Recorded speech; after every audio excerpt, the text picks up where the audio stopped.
just a couple of reminders. Make sure to hit that subscribe button so that way you can comment on the video with any of those questions that you have, and then just keep up to date on all the things that we are doing here at Construct Connect with on-screen takeoff and QuickBid, and seeing what kind of updates we have, making sure that you're following those updated videos. All right, so add those questions into the comments as we're going throughout the session today, so I can try to address those during the session.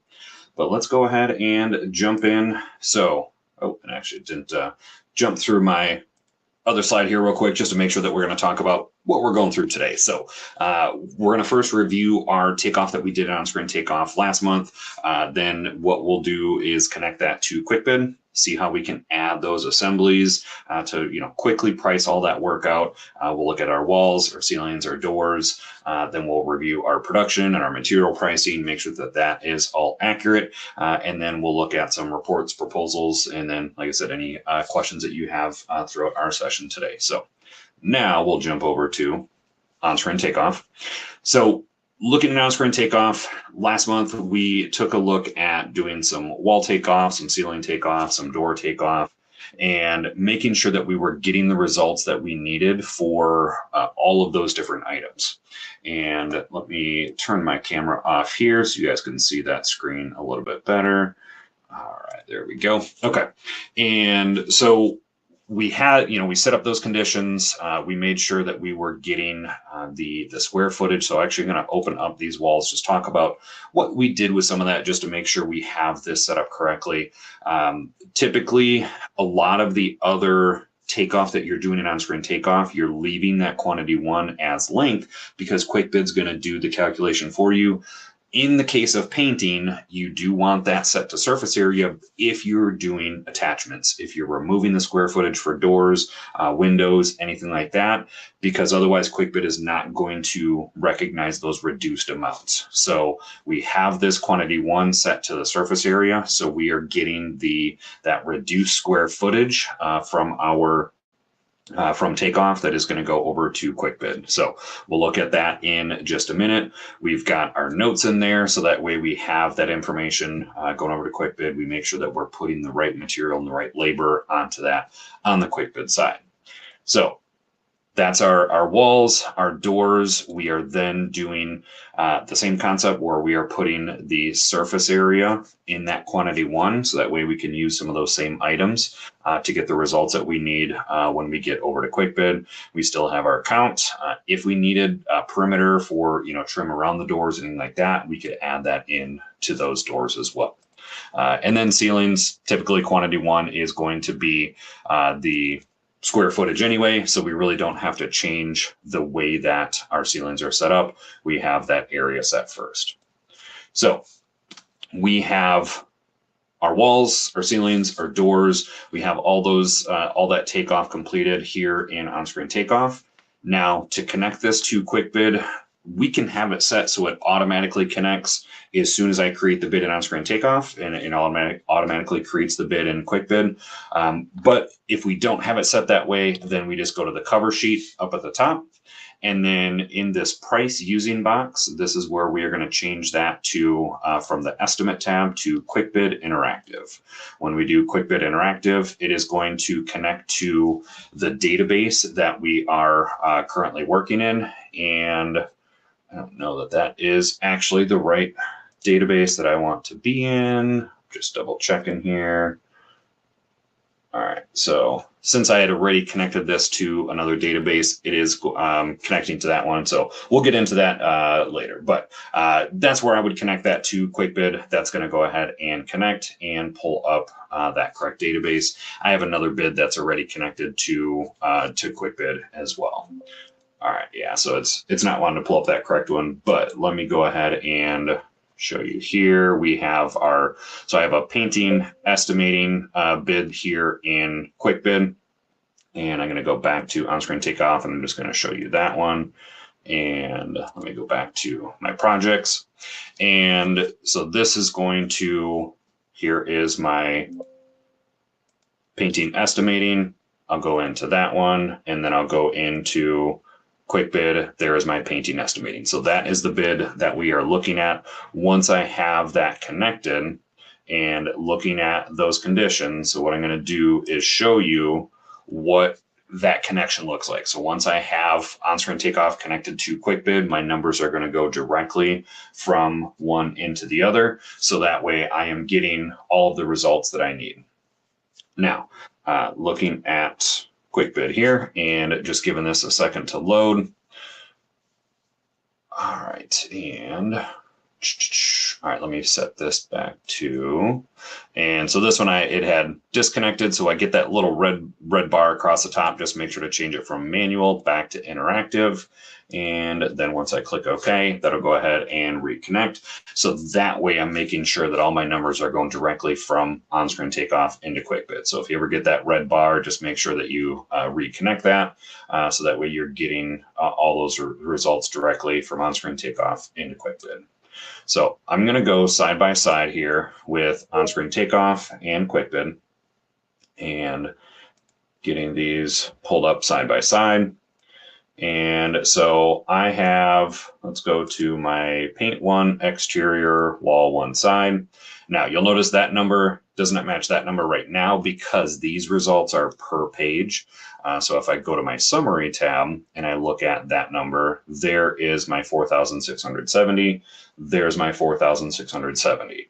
You're seeing that breakdown of floor one and floor two. That's why my number on that other page was not matching. So if I go back and perform more takeoff, my number is going to go up because I am, adding to that takeoff. So let me go ahead and add a little bit more takeoff to that exterior wall one side. So when I click on that condition, just going to drag a couple walls in here and throw those in. And so now my numbers go up to 3,726. And so now my total, like I said, that's adding both pages. So my total is now at 5,016 square feet. So I am connected from on-screen takeoff to QuickBid. My numbers are directly going from one into the other. So let me go ahead and go full screen with QuickBid now. So now that I have my bid connected, I've got my results into QuickBid. Let's open up that wall. Now, pull up on my other monitor here. Let me pull that over here. So this one already had some stuff in here. I'm going to go ahead and delete this so we can go back and see what it would look like. So if I had just connected this bid, I didn't have anything done in here, this is what it would look like. I would then need to go through and say, okay, what is going on this wall? What material, what labor do I need to add to this? That's where my notes come in. And I've got one primer, two finish with latex eggshell, and it is only one side of the wall. So I can go through and I can add my primer, my labor, my, my 2 layers of finish and my labor. But if I have assemblies, I'm going to make that a little bit quicker. So if I haven't built these assemblies out, then you can still add it one by one, but you could use the assemblies that in the purchase database. When you purchase database, there are going to be some assemblies in there for you to start with, and then you can modify from there. So I'm going to take this paint one exterior. I'm going to hit select. And so that's going to add just a couple items in there. So you'll notice this is not exactly what I had in here to start. So that assembly isn't exactly what was here before, but that's where I go in and I modify and I make adjustments. This is just kind of the standard assembly that you can start with. So I have my latex primer. This is just the paint. And then I have my latex paint, first coat and second coat. Now this one you'll notice is a material and a labor. So these yellow columns over here are my labor. That is my production. And so we can talk about that in a second here. But I have my one primer and I've got my 2 finish with my eggshell paint. Now, these are also both listed with the layers as one side. So it is just one side. Now, one thing that I am missing is I am missing my labor to install that primer. So I'm going to add another row, and then this is where I can open up my database and go in and, find that item. So this is my whole, list of items. So I could, try to filter to, primer, or I could, find a labor. So here is, I've got a latex primer. This one is primer or material and labor. Or if I just wanted to, look for labor, and maybe I wanted to do just for painting. And so that's just depending on how you want to filter this. So this one I can do a painting per square foot. So there's several different ways that you can do that, or I've got a prime walls. So depending on which one you want and how you have it set up, you have some different options. So I'm going to add the prime walls in there. And so there is my labor that I now have for my primer. So you can do it as labor on every line item, or you can do the labor as a separate line item that could be listed. And so I have my one coat of primer, material and labor, and then I have my first coat, material and labor, second coat, material and labor. If I want this to be a new assembly, I'm going to click assembly again down at the bottom, and then I'm going to click new. And once I click new, it's going to pull up this window, and it just put it in there. But what I'm going to do, and it pull up on my other monitor, I'm going to pull it over here. It just gave me the exact same screen that I was just on. So one difference though, up at the top, it now says assembly detail master. So now this is my master assembly that I'm about to save, and I can name it the same thing if I want, which is, what the other one was named, or I could change it. The only difference with this one is I added my primer, the labor into that one. So it's really, again, up to you on how you want to set each of these up. If it's going to be a certain way that you're typically going to be doing that painting on those walls. But once you make those adjustments, all I got to do is click close on this, and that is now saved into my assemblies. So you'll notice it's named the same thing as it was before, but the number of items is different. This is the one where I added another item to it. So there's 4, and that one only had 3. And then I'm going to close that out. And now I can either click close on here, or I can use the next and the previous buttons to go to the next condition in my list. And so now I'm on my interior wall one side. And so now I have similar to what I just saw on the other screen. So I have my primer, I've got my apply primer, then I've got my paint, and then I have my apply paint, paint and drywall rolling. So this one's going to be a sand finish, and I'm rolling the first coat and then an additional. So just depending on how you need to set that up. So this one is just my labor. This one is the actual paint. And so you'll see how this one is 2 layers of paint, because I'm doing 2 layers of paint, but I am just setting my labor separately for those 2. So it depends on how detailed you want to get. Do you want to do, different spread rates for each coat? You could do it that way. Or, same with your labor. It can take longer to do first coat versus second coat. You can have separate line items and change that production rate, which is all done over to the right.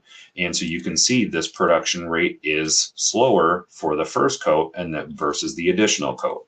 So depending on how you need to break that down, you can, speed up that process, or, slow down the production, just depending on your estimating process and how you want to do that. Or you can have it all listed the same and change the layers for 3 coats. So there's a lot of, flexibility that you have with how detailed you need to get with your spread rates and your production rate. So I'm going to click close on this, and we're going to go to our ceiling. And I'm going to open up my ceiling. And so again, very similar concept to what I have, as I have my primer, I have my labor, and then I have my paint, which is material and labor in this case. So just depending on how you want to set that one up. So this latex paint, I have different styles that I can list. So I've got eggshell, flat, semi-gloss, gloss, and then I've got first coat, second coat. So I can change my production rate, and you see how the first coat is 250 square feet per hour. Second coat is 270 square feet per hour. So you have options to modify the production of each of those coats without having to change it here. And so I have those items for my ceiling. And now I'm going to go take a look at my doors. And so now I have very similar, same concept on the door. I've got my primer, I've got my labor for my primer, then I've got my first coat, my second coat of my latex paint, and then I have my my labor for applying that paint. So you'll see how I have these. So right now, these are listed as, two separate line items because these are based off from the each count. It's not based off from, like the square footage. So this labor is done a little bit differently. Now, you don't have to do that differently. You could have used the same items and done it based off from square foot. So it, again, depends on your process, how you want to calculate that. Do you want to charge per door or do you want to charge it per square foot? Up to you what makes the most sense and how you want to calculate that.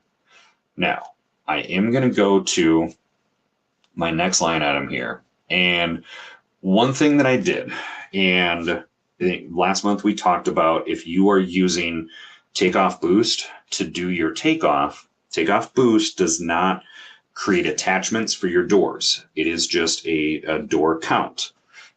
Instead of going through and redoing that takeoff as an attachment, you can use that door count that takeoff boost does. And if you need to, you can do the same things that, items that you need to calculate doing the door takeoff. But then you can also remove the other, square footage of paint and labor. So if you'll notice, my first 4 items here are all positive. And, so this is the paint that is going on the door. So I am taking and figuring out the square footage of my doors for my primer, my labor for my primer, and then I have my paint and the labor for, applying that first coat of paint. Now, if I need to remove the square footage of paint where those doors are from my wall paint because it's separate paint. This is, I've got different paint that's going on my doors and on my walls. These, I just did a negative layer and I just said -2 because I'm taking, that, and it doesn't have to be a 2. I could have done -1, but if I need to, and actually probably should just be -1 because in on-screen takeoff, I probably did surface area both sides. So I already have it set to both sides of the door. So what I'm doing is this Benjamin Moore paint that is listed on my walls, I am now removing this square footage from my walls. And I am removing that square footage from my labor. So if you don't do your takeoff as an attachment, this is a way that you could remove some of that within QuickBid. Now, if you're trying to, figure out exactly where some of that is, based off from areas, depending on how you have your area set up, that may throw some of those numbers off. But your final number is, if you're looking at just that total cost, you could remove that square footage from the walls by using your door count and setting that to a negative amount. So I would recommend, getting into training with one of the trainers, kind of going through this process, making sure that you're setting everything up correctly. But that is an option of how you could do that if you are using Takeoff Boost and you don't want to go back through and redo all your takeoff as an attachment. All right, so we have gone through, we have looked at adding a wall takeoff and a ceiling takeoff and then a door takeoff and adding all of our assemblies into each of those. And so just kind of double check, sure that we don't have any questions coming in there. Haven't seen any come in yet, but if you have any, feel free to throw those in. Make sure to address those as we can. All right, so after we have gone through and done all of our assemblies, then now obviously if you've got subs, equipment, other, we're not going to jump into all of that today. But once we jump over to the markups tab, this is where we can get a quick breakdown of all of that pricing. I have my quick breakdown of about a 60-40 split labor over material. Seems pretty reasonable, but I still want to verify. I want to make sure that my material pricing is accurate, that my labor pricing is accurate. Now looking here, I don't have any taxes on my material. So I may want to add in my, whatever my local tax is on material, make sure that I have that calculated for. Then I'm going to jump over to my materials tab. This is where I can get just a quick analysis of how much, how many gallons of paint do I need? What is my waste factor on all of those? So a lot of these I don't have a waste factor on. So, up to you if you want to increase that, if you want to make adjustments. But I also notice I'm not going to order a, partial gallon of paint. I am going to want to round all of these up or, manually go through and type in the number that I want. So I'm going to, the quickest way to do this is to do round all to nearest container. So I don't have to individually round each one. So I'm going to do that round all to the nearest container. You will get this pop-up. There is no back, there is no undo button once you round all those, but you want to make sure that you do that because that can make a significant difference in your price. So I'm at $19,899. So when I say yes, that becomes $20,126. So not a big difference in price, but it's still a couple $100 that I wouldn't have calculated for. So now all my numbers are rounded up and just making sure that I have a full gallon. This one, I'm that wall covering, I'm at, linear yard. So I do want to make sure that I am rounding everything up before I actually finalize this. This one I might want to say, well, instead of doing 147, I'm going to do 150 gallons. And, that way I'm ordering just like an even number. So up to you how you want to set that up. Now, you may also want to update your material cost here. I can go in and type that in. I'm going to say, these are actually 45 a gallon. You're always going to get that pop up if you have that turned on so you can update your material, master material pricing, or we can do an e-quote. I'm not going to get into that full process, but we can send that out to our supplier to get that updated material pricing. Once we have verified all of our material pricing, jump over, take a look at our labor pricing, and we can either look at just our unit cost pricing, or we can look at our production, or we can kind of look at both, kind of making sure that everything is jiving up and everything looks good.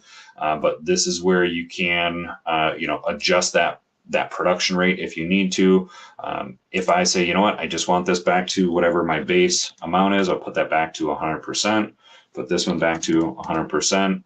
And so now I can see what my base items are set up as. This is saying, however your items are set up, this is the production that they are saying you should get. Then you can go in and modify and say, well, you know what? I want this at, going a little bit faster. So then I can say, 250 square feet. And, maybe this one's at 300 square feet per hour. So that's where you can go in and make some adjustments there, making sure that all of your production is making sense. Or if you want to, like I said, look at that unit cost pricing. If you are focused on the unit costs, you don't necessarily need to pay attention to that production. You can actually turn that off and say, you know what, don't even show me production. I just want to know what my unit cost is. And so just depending on which of those two numbers you really want to focus on, you can move that around and just kind of focus on one or the other. Then we can look at our payroll, making sure that all of our wages are accurate, our burden, and then looking at our total hours. If these are not accurate, we can just double click and open those up and say, you know what, this should actually be 35. And then I can just go down the list and adjust each one of those and just add a little bit to that. And we'll just call that good there. And so now I have adjusted, those couple items. Once everything looks good, I can go back to that markups, just do a quick overview, make sure that everything looks good. I'm getting a little closer to that 70-30. So as long as I am good with that percentage and everything looks good, then we can look at pulling our reports, proposals, getting that information out of QuickBid. Now we've got 14 different reports. We're not going to go into every one. Each one has different options of how you can group that report, what information you want to show. Just take a look at some of those different reports. If you click into that report library, it will give you a little description of what each one of those reports are and what information you can pull from there. So we're just going to go ahead and take a look at a couple of these. Our bid summary, just a good overall summary of everything in that bid, what our total cost is. Field report is good for your foreman, and then obviously purchasing report, stocking report. So we're going to go ahead and preview those. And let me zoom this in a little bit here. And so this first one, like I said, the bid summary. So this one I had sorted by section. And so I've got membrane roofing, so that may not be in the right place. So I probably want to modify something there because it seems like one of my items is set up a little funky. So probably want to double check that, make sure that that is coming out accurately. Most of these should be in that 991 section. And so here I am looking at all those total costs, looking at my man hours, each of those unit cost pricing. If I jump to the last page of that, I will see my overall bid price. Here I did break out my overhead and profit. You don't have to break that out. You can have that worked into all of those numbers if you prefer. And then I'm going to go to the next report up here on the top left. And this one is that field report. This is, like I said, just giving you a good breakdown of each condition, all the material labor items that go into that condition, what is the quantity of each of those, how it's being applied, the labor code. So your foreman would need to know what those labor codes mean, like who is that crew member that should be there, what their production rate is, how long they have to do that work. So having this information for your foreman is going to be good to make sure that they have everything listed out and they know what work is being done. Then we're going to go to the next report, and this is that purchasing report. And let's go ahead, and here we have our just all the different material that needs to be purchased for that bid or for that project. How much of each is needed, what you were quoted, that price, and then that total that you're going to be paying for that. Now this one is broke out by bid area, so may not actually want to break that out by bid area on a purchasing report because it's going to be two separate areas. And so yeah, like if we go to the next one, then we're looking at floor 2. So each report you can choose how you want to break that out. So like this one, I would probably go in and say, no, I don't want to group that by area. But you can choose different areas to allow in that report, different sections to allow in that report, and how you want that information to be presented. Now, this is where I'd probably go back in and try to figure out, all right, what happened here? So it looks like I've got a labor item on that 750 membrane roofing. And so if I go to my labor and then I filter to 750, so it looks like this one here is using a crew member that probably shouldn't be listed on there. So that's where I might want to go in, and maybe it says prime walls. That wasn't actually for because if I look at that one's my 750.